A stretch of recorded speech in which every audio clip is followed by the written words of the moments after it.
Climate change is making lives tougher for people in Jordan, a country which is already experiencing an extreme scarcity of water. Jordan is one of the most water scarce countries in the world.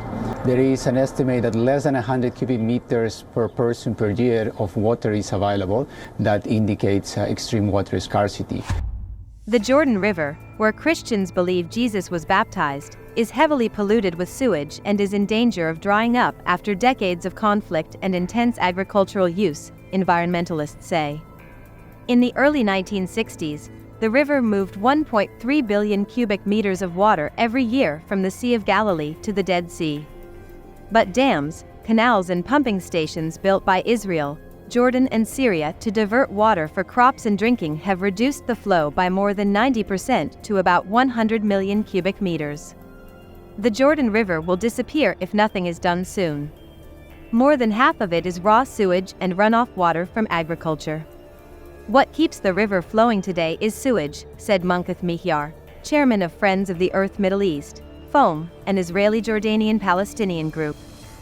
Extreme weather conditions pose a particular threat to Jordan. While in the 1980s and 1990s, there were periods of drought every 15 to 20 years, today they occur almost every 3 years, which increases the pressure on the country's water reserves.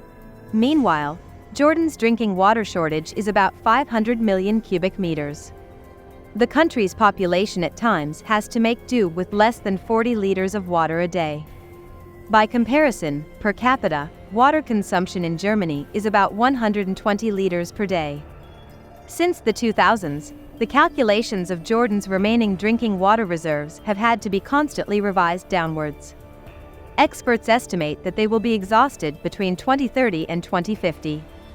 Although these trends have been known for a long time, they, and the corresponding implications for security policy, have not been realized or ignored. Middle Eastern states have been reluctant to address climate issues at the multilateral level. Environmental, climate, and water policies have always been seen as a purely national task, with local populations being the first to suffer.